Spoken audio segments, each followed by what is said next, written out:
নমস্কার বন্ধুরা, আজকে একটা ব্লগ ভিডিও নিয়ে চলে এসেছি। গ্যালারিতে পড়েই রয়েছে অনেকদিন আগেকার ভিডিও নবান্নের। প্রায় 15 দিন তো পার হয়েই গেল। কি করবো বলুন, সময় আর হয়ে ওঠে না যে ভিডিওটাতে ভয়েস দেব। ভিডিও তো রেডি, কিন্তু ভয়েস দেওয়ার হয় না। আশেপাশে এত আওয়াজ, কোনো সময় নিজের বাড়িতে কাজ হয় কিংবা আশেপাশের বাড়িতে কাজ হয়, কাজ আর কারো শেষ হয় না। তাই আজকে সময় করে বসে পড়েছি ভয়েস দেওয়ার জন্য।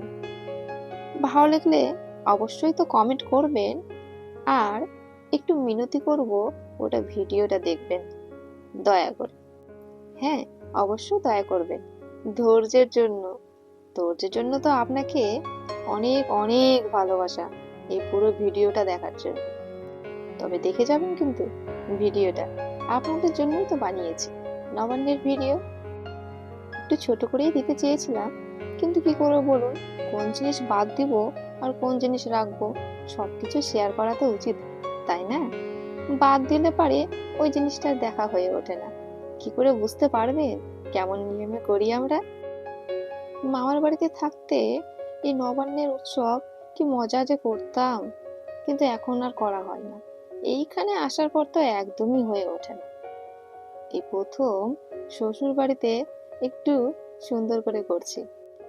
সুন্দর বলতে খারাপ পরিস্থিতির মধ্যেও সুন্দর করে, কারণ নবান্ন করার জন্য জায়গা তো নেই। নবান্ন উৎসব কিন্তু পুরো উঠোনে বসে সুন্দর করে করা হয়। উঠোন তো নেই, উঠোনের মধ্যে এখন ঘর করে ফেলেছি, তাই বারান্দার মধ্যেই এখন নবান্ন উৎসব করতে হচ্ছে। বাইরের বিশেষ কেউ নেই, ওই নিজেরাই একটু। তবে এইবার আনন্দ করার প্রথম সদস্য হলো আমার ছেলে। একটু বড় হয়েছে, বুঝতে শিখেছে, তাই তার ভারী আনন্দ হয়েছে। আমি ভিডিও করার জন্য ফোনটা ধরেছি, সেও দাদুর ফোন নিয়ে ভিডিও করতে বসে গেছে, আর দাদুকে দেখাচ্ছে দেখো কেমন হয়েছে। নিয়মগুলো আর একটা একটা করে বলছি না, আপনারা ভিডিওটা দেখলেই বুঝতে পারবেন কি কি নিয়ম করা হয়।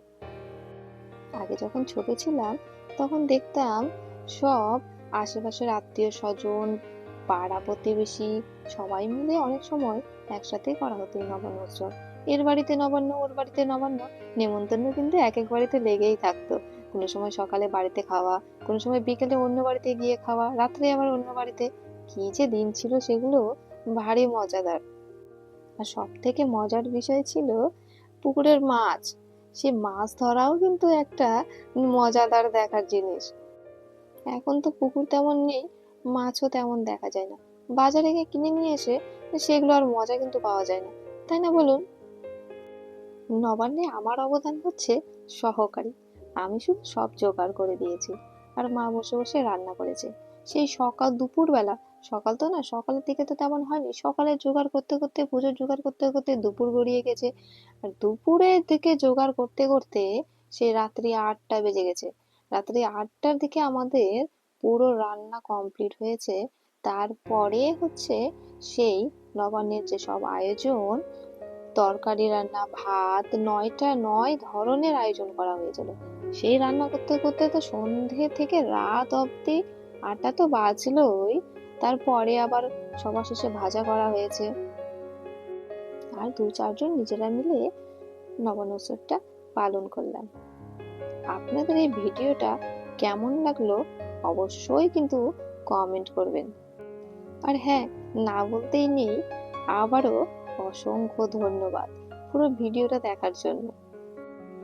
আর থামুন থামুন, আর একটা কথা বলি, গঠনমূলক কমেন্ট করতে হবে না, কিন্তু একটা বা দুটো অক্ষরের বা কিন্তু 3টে অক্ষরের কিছু একটা লিখে যাবেন, ভালো লাগবে।